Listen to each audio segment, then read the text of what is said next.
Welcome to the TSG Multimedia Podcast for September of 2018. We're sponsored in part this month by Podomatic and Atlas Model Railroad Company. This is a big one and long too, so grab your favorite drink and get comfortable. August was another exceptionally busy month.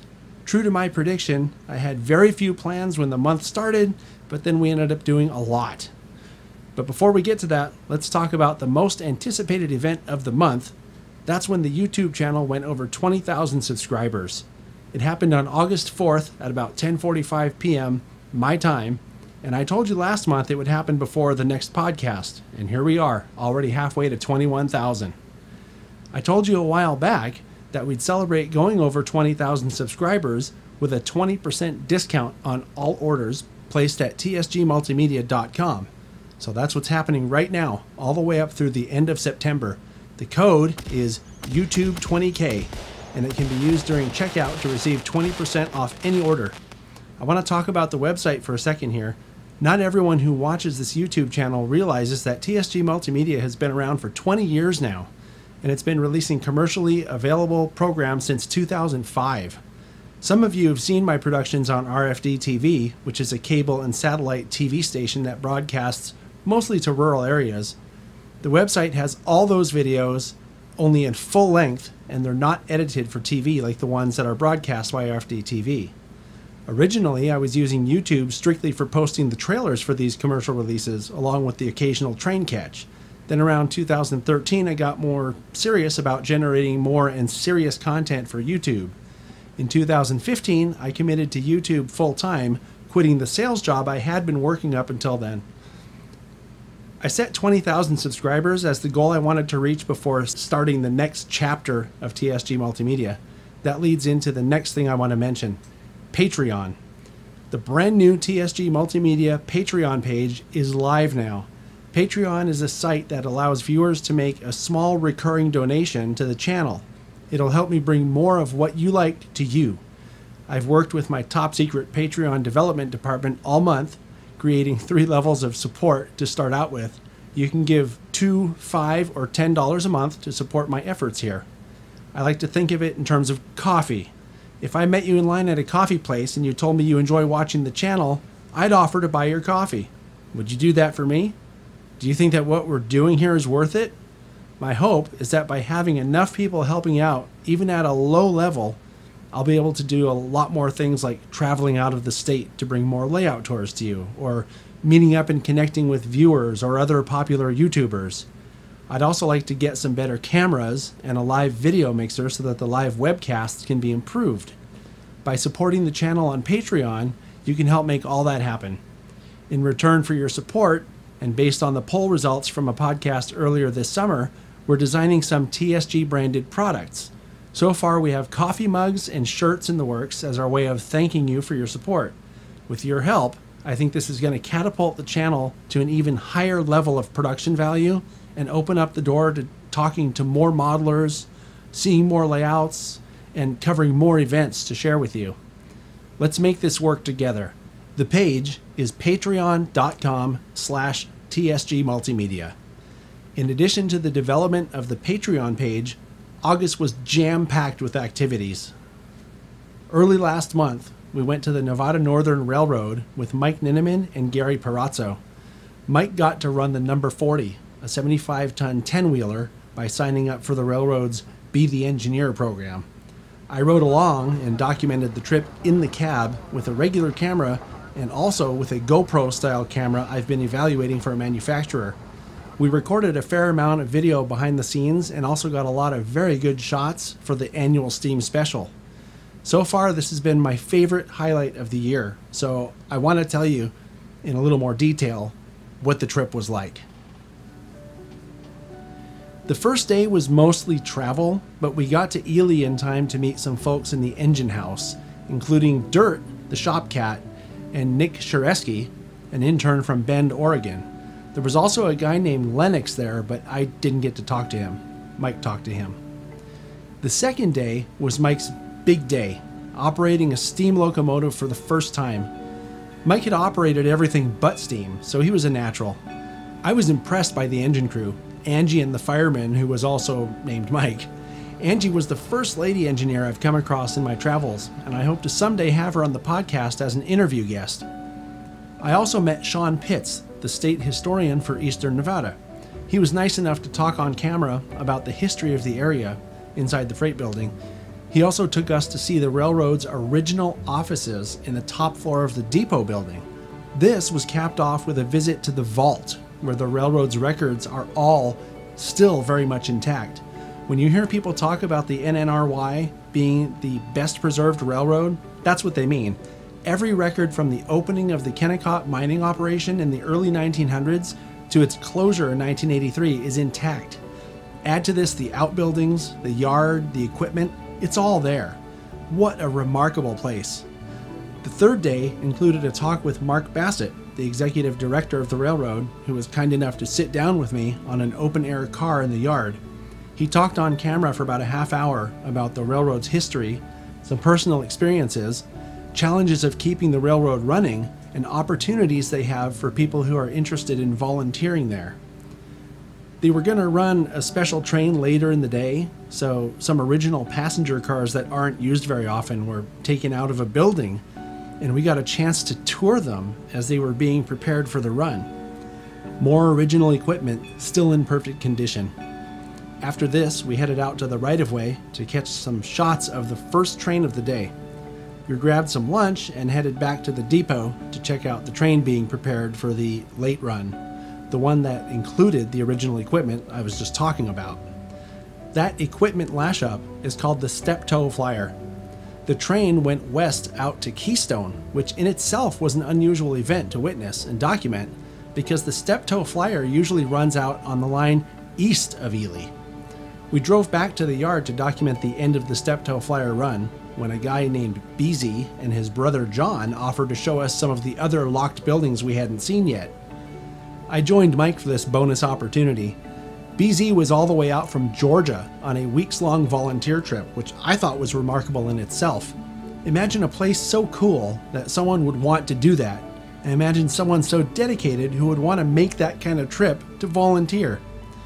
They showed us a small blacksmith shop, another storage building they use as a paint shop, and then the big blacksmith shop in the engine house. We ran into Nick in the engine house, and I got to say farewell to Dirt the kitty. And then, as we were walking back to where we left Gary, and Eric Mensis was walking the other direction, and he tempted us with another opportunity to see yet another original building that's normally kept locked. My feet were killing me from standing most of the day, but I wanted to see more. I figured my feet were going to hurt anyway, so why not see another time capsule? So Mike and Nick and I went with Eric. It was indeed another building caught in time, 1983. The calendar was still on the wall, posters of bikini models that I recognized from when I was a kid hanging up on the wall, an ashtray with a snuffed out cigarette butt that probably hasn't moved in 35 years. And as we looked through the building, there was some commotion outside. Someone was doing donuts in the gravel parking lot. I didn't really think anything of it until we were coming out of the building and a state police SUV pulled up near where we were standing. I figured someone either called to complain about the car doing donuts, or maybe they saw 4 guys sneaking around the railroad buildings, right? That could look suspicious to someone who lives there. Anyway, the trooper gets out of his car and approaches us. I was a little concerned because I thought he was going to try to bust us for something or something like that. It turned out to be Eric Kraft, a longtime podcast viewer who knew we were in town and wanted to meet us. I was relieved but also flattered at the same time. We all had some laughs over the situation and took some photos to commemorate the event. We ended the day with some local pizza with Eric Mensis and Nick. Seemed like everybody had a really great time. Unfortunately, Eric couldn't go because he was on duty. On our last day there, we took a final trip to the depot to watch number 40 take its train out on the line. We caught the train at the tunnel and then headed home. What a trip. I mean, the people, the place, the history, just everything about it was really special. I would encourage you to make the trip if you've never been to Ely, and I was in this exact same boat. It's way out in the middle of nowhere, and I mean way out there, but that was the most worthwhile trip you could possibly take if you love trains or history. The railroad and the people who work and volunteer there, the equipment, the scenery, just wow. I'll be trying to find an excuse any excuse I can come up with to return to Ely as soon as possible. I want to thank Mike Ninneman for inviting us, and also a huge thanks to Gary, who drove for the whole trip. Speaking of Gary, I should mention he has a YouTube channel that he posted his video catches from the trip to. It's under his name, Gary Perazzo, spelled the way you see it on the screen right there. Thanks, guys, for an excellent trip. We had a great time. On the week of August 6th, I was invited by my friend Murph to attend what I'm just going to call the other DCC lunch in Alviso. This is some of the guys from the regular DCC lunch that I've mentioned before, who also meet for Mexican food once a week on a Tuesday or Wednesday. It's a smaller group, so it's easier to hear the conversations. I also went to the Friday DCC lunch that week with Dave Adams, as usual. I got to talk with a guy named John Plocker at both lunches that week, and I'd met John before, and we'd talked about streaming video technology, among other things. John has a caboose in the backyard at his house that's nicely finished inside. I've seen photos of it. One of these days I'll hope to see it in person, and we might even make a video about it if he wants to do that. Pretty cool stuff.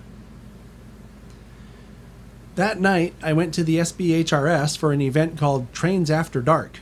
Some of the regular N-scalers brought HO stuff to run on the HO layout. I don't usually get to run HO scale stuff, so that was pretty cool. I also invited Murph, who came with his Rapido RDC. You know the one, Southern Pacific number 10. On Sunday the 12th, we went to Roaring Camp to see our friend Trevor as the conductor on his final run on the steam train to Bear Mountain before he departed for college in Oregon. It was really great. Eric from the Fern Creek and Western and Trevor's mom Mary met us up there, and afterwards we went to dinner as sort of a send-off for Trevor. It was really nice. Big thanks to Mary for helping to make this happen. It was a real treat for me, as I had not seen Trevor doing his conducting duties at Roaring Camp yet. He really did do a great job, too. On August 16th, my friend Hunter Lohse came out to the Bay Area for some train-related fun. While he was here, I thought it would be a good time to interview him for this month's interview. Let's take a look. All right, so I'm here with Hunter Lohse. I've known Hunter for probably the better part of 10 years, I would think. About that, yeah. You first emailed me about 8 or 10 years ago. About that, yeah. So Hunter's a very accomplished and pretty well-known photographer of trains and is involved with a lot of different organizations, which we'll probably talk about at some point during this conversation. I suppose we could just start from the beginning, which is a common question I've asked a lot of people, which is, what got you started liking trains to begin with? The story, as my dad tells it, is, well, when I was about 1.5 years old, the Sunrise Mall in Sacramento had a model train layout in it, a G-scale model railroad layout.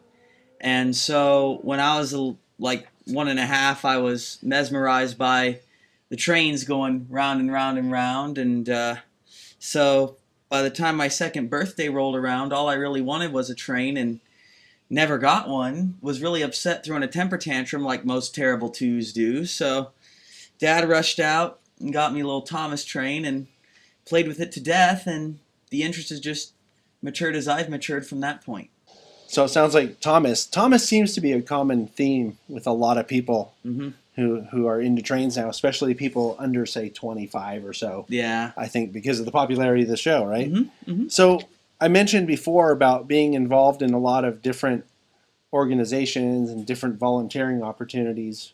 Which ones are you currently involved with? Well, my first involvement ever with any sort of railroad organization was when I was 12 years old.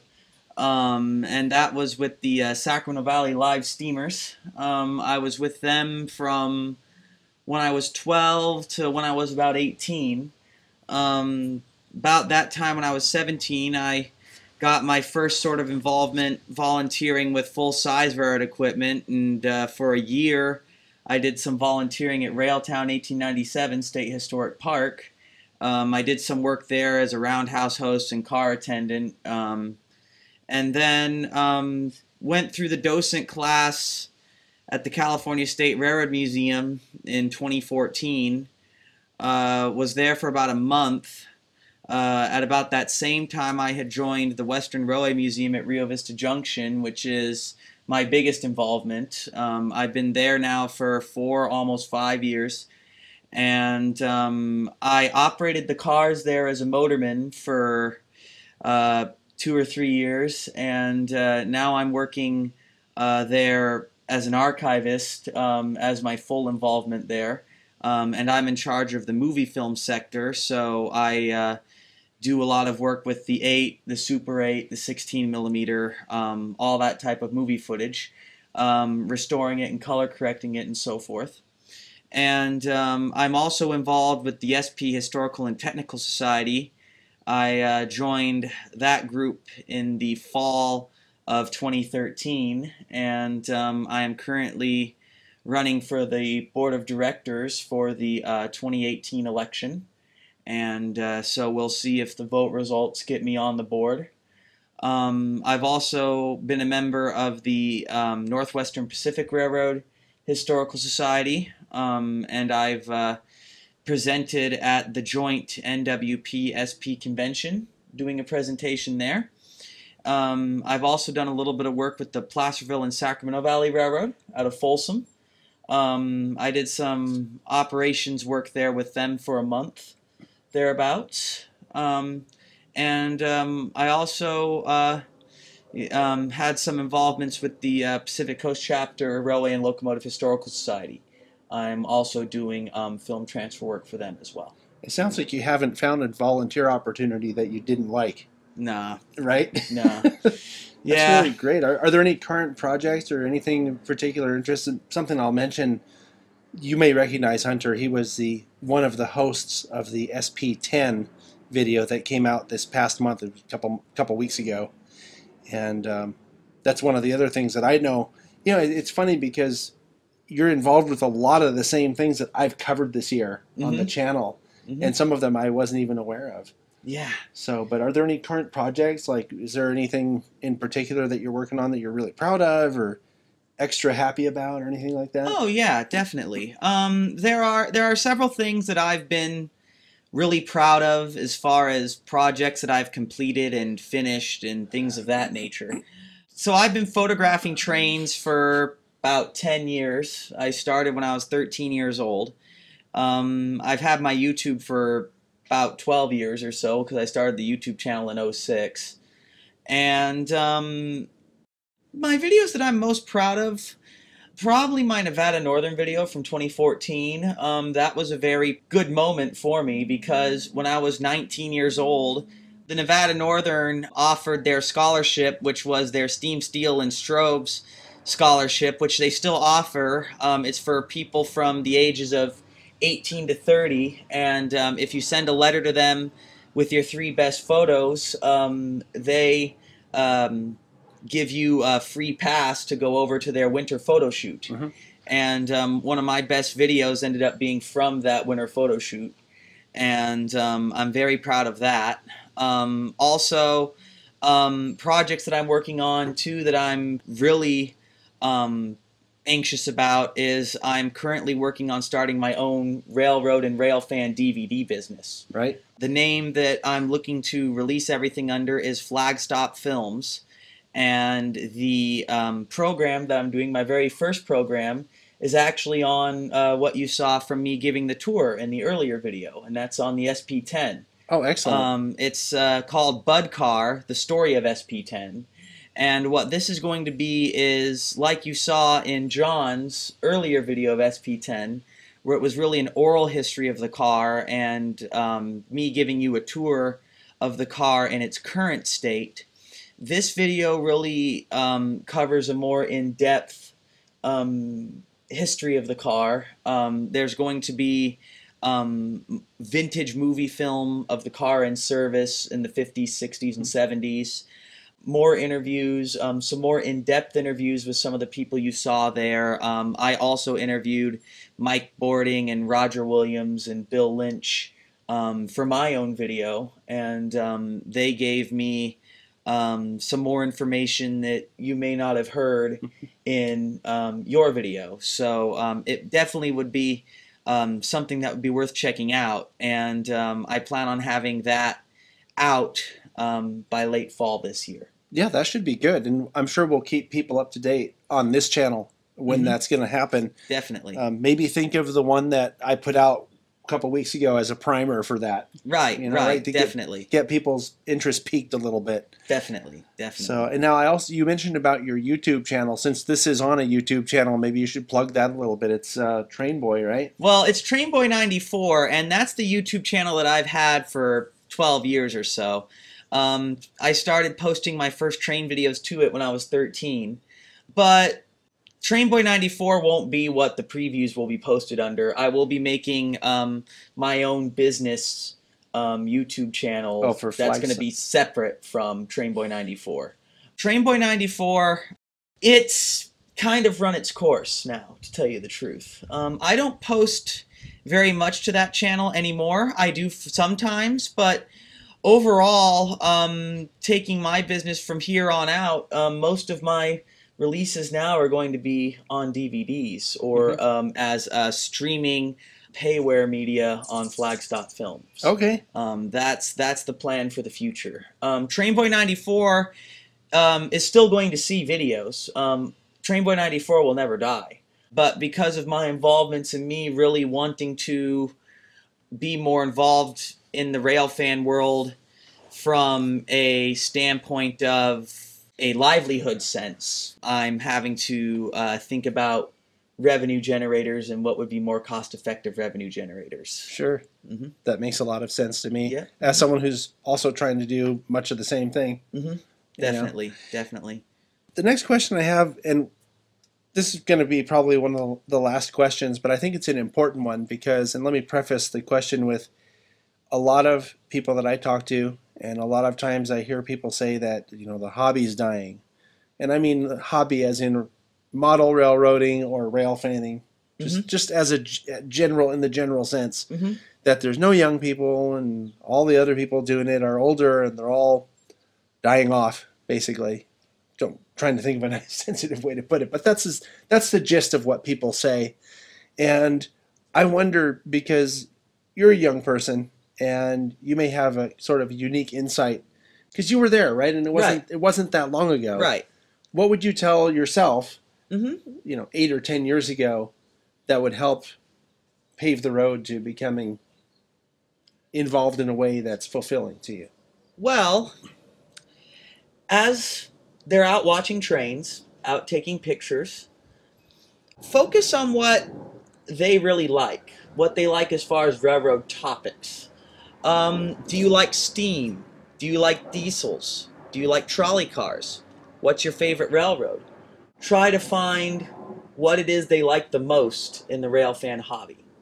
And then from there, they should go and find the organization that appeals most to their interest within the railfan hobby.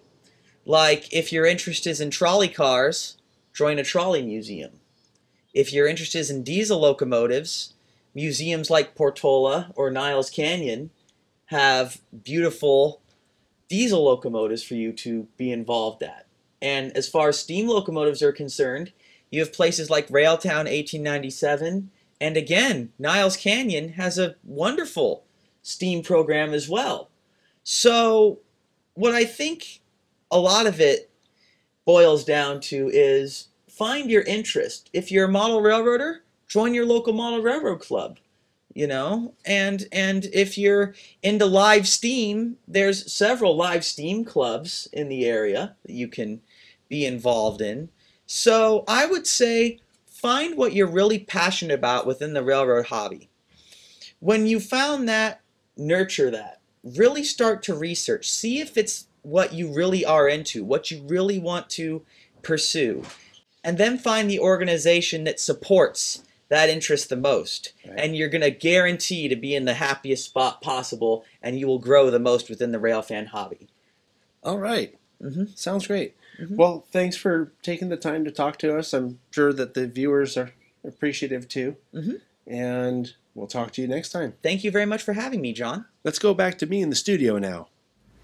After the interview, we went out to the Santa Clara Depot, where I treated Hunter to a tour of the depot and outbuildings that the SBHRS maintains on site, including the interlocking tower. Now, Hunter's a huge Southern Pacific fan. I could tell he really had a great time seeing all that stuff, and it was another highlight for me because seeing the enjoyment that it brought to his face was especially great. In fact, we had such a great time that he came back the following week. I'll talk about that in just a minute. On August 18th, the Bay Area Garden Railroad Society had an open house day for the South County District.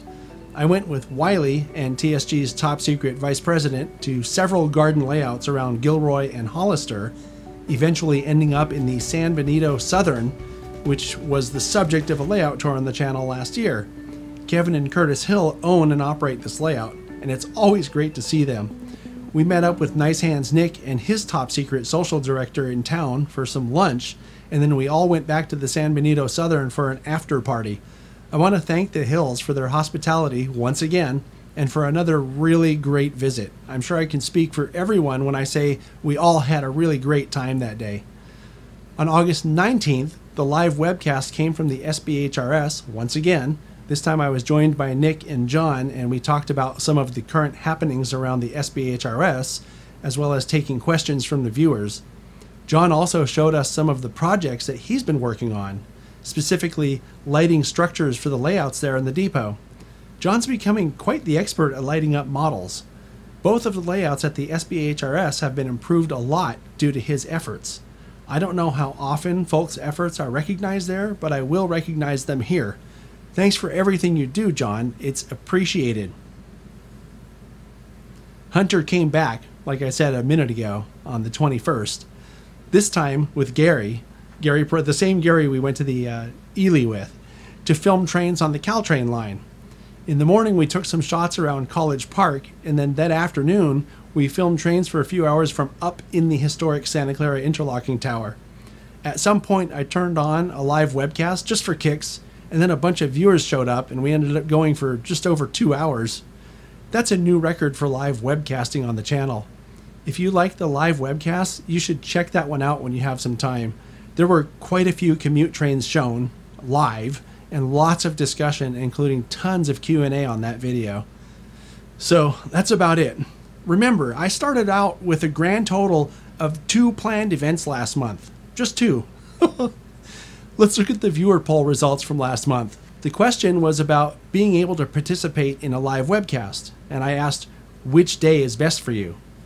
Friday got 17%, Saturday got the overwhelming majority with 46%, Sunday ended with 12%, Monday had 7%, and other got 15%.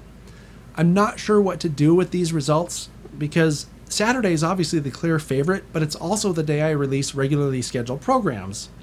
This month's poll will narrow this down for us, and I'll talk about that poll a little bit later.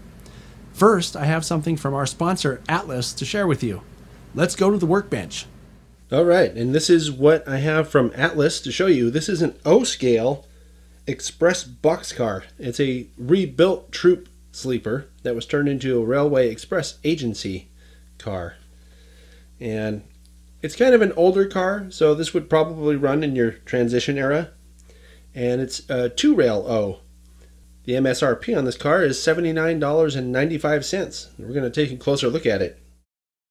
So you can see the paint on this model is very evenly applied. The tops and sides are all this green color. The printing on the side of the car is also really good. You have separately applied stirrups at the ends of the cars and also in the middle under the door. The door does not open. Alright, so all our details on the end are separately applied. You have these grabs here, this long grab, and then the diaphragm's actually rubber, which is something I haven't seen before. Now, I don't get to see a lot of O-scale. And then, of course, you have your knuckle coupler there. And then this is the opposite end with similar detail, but something else I noticed that's a little different on this end is there's door detail. The car is true 1/4 inch scale, and all the grab irons and details are separately applied. And the weighted underframe has full brake rigging detail, all separately applied. It's gorgeous. These are die-cast trucks. The model's very heavy, it's like I mentioned before. I don't get to see a lot of O-scale, so this is really neat, and I'm very impressed with how heavy this thing is and how solid it's built. I'm usually doing HO and N-scale stuff, so to have something this heavy and heavy duty is a little different for me. And thanks Atlas for sponsoring the podcast and for showing us this nice model. Labor Day weekend is the last 3-day weekend of the summer, so there are a lot of events going on. As always, I encourage you to seek out the local events in your area. Here are a few events that came across my desk while I was preparing for the podcast this month. This weekend, it's Rail Fair at Ardenwood in Fremont. The coal-fired 040T Porter, known as Anne Marie, is on hand again this year to delight visitors. I've been to Rail Fair, and it's one of the best railroad-themed events in the Bay Area. You can find out more information at spcrr.org. Also this weekend, September 1st, 2nd, and 3rd, the Virginia and Truckee Railroad is putting on their Civil War reenactment event. You can get information on their website, virginiatruckee.com. Finally, the Placerville and Sacramento Valley Railroad has motor car rides this weekend, today and tomorrow, and a wine train tonight. Check out psvrr.org for tickets and details. On September 8th and 9th, Roots of Motive Power in Willits is having their 40th annual Steam Up. This event features steam power of every type. Trains, steam shovels, tractors, you name it. I've never been to it, but it looks really cool. Check out the website rootsofmotivepower.com for more information. On September 22nd, the Western Railway Museum is putting on an event called Members Day. Check out this spot that Mike Ninneman made for it. Join us at the Western Railway Museum this September 22nd for an experience you're sure to enjoy. Our annual Members Day event features operating equipment not normally seen by the public. Rides behind Visalia Electric 44-ton diesel number 502 will operate to Creede, north of Rio Vista Junction and return. Our newly restored Sheffield Velocipede will make its public debut, giving rides down the track by Carhouse 3. Many historic period train consists will be operating, such as Sacramento Northern Steeple Cab number 654 on a caboose hop, and our restored Sacramento Northern Interurban passenger train. The Diablo Pacific Short Line large-scale group will also be present and operating in Laughlin Park, as period music plays and streetcars pass in the background. Members get in free and are provided the opportunity to operate a vintage streetcar from the San Francisco Municipal Railway. Doors open at 10 a.m., so be sure to arrive early for the Cavalcade, a parade of railroad cars inaugurating service on this special day. This event has something for everyone, whether you're a die-hard rail fan or looking for good old family fun. See you there! And once again, you can get information at wrm.org. On September 29th and 30th, it's Railfest at the Placerville and Sacramento Valley Railroad. The P&SV does a lot of events, right? Like the motor car rides I mentioned just a minute ago. If you live in the Sacramento area, it's a really good idea just to check their website every week because of how frequently they put on cool events. It's psvrr.org. And finally, Shake, Rattle, and Roll continues at the San Diego Model Railroad Museum. This exhibit is about modern-day graffiti being put on scale models, and it features models from artists all across North America. It runs all the way up through November 16th. And now for the upcoming scheduled programs for September on the channel. Next Saturday, September 8th, this month's layout tour. It's the Mystic Mountain Garden Railroad with Ray Turner. This is the largest garden layout I've ever seen, and thanks to Ray, I also got to run ops on it earlier this summer. That's right, the layout is designed for ops, something you don't see every day in garden scale. On September 15th at 9 a.m. Pacific Time, it's an evening with scale trains. This program was recorded when Paul and Mike from ScaleTrains.com visited the South Bay Historical Railroad Society to talk about their company and some of the challenges modern model manufacturers face. It's an insight into a side of modeling most of us never get to see. On the Sunday of that same weekend, so September 16th, I'll be doing another live webcast. This particular webcast might be the last one scheduled on a Sunday, pending the results of this month's viewer poll that I'll talk about in a minute. In any case, it'll be another good one, live from the SBHRS. On September 22nd, the next episode of Model Railroading 101 comes to you. This time, the plan is to show you how I connect the track to my MacBook and then use JMRI with WiThrottle to speed match 2 of my locomotives. You asked for more JMRI, and this is the first deeper look I have scheduled, so don't miss it. And finally, September 29th is the 5th Saturday of the month, which means it's Wildcard Day. There's a slight chance this might change, but right now, I expect to release the program I made about going to the N-Scale Enthusiast Convention back in June. It's mostly about the experience of the trip itself. I didn't spend a lot of time recording what was on the convention floor as much as the experience of going to Salt Lake City for the first time, including the journey out on the Amtrak California Zephyr. So I mentioned before about narrowing down when to have the scheduled monthly live webcast. This month's poll is related to that. Saturday was the clear preference with almost 50% of the vote, but Saturday is also the day I release regular programs. So what time on Saturday should scheduled live webcasts come on? The options I want to consider are as follows. To come on at 9 a.m., replacing a regular show, or in the morning but after the regular show, or in the afternoon, or in the evening, or of course, other. As usual, if you choose other, please leave a comment about what you think would be best. This is your channel too, because without you, none of it matters. That's why I always do my best to incorporate your preferences for things like this. I'm trying to be as inclusive as possible. So that's about all I have for you this time. Thanks for sticking with me to the end here. I know it's been a lot of information to digest. Please visit the Patreon page and consider supporting the channel. It would be appreciated more than you know. I'll see you next time.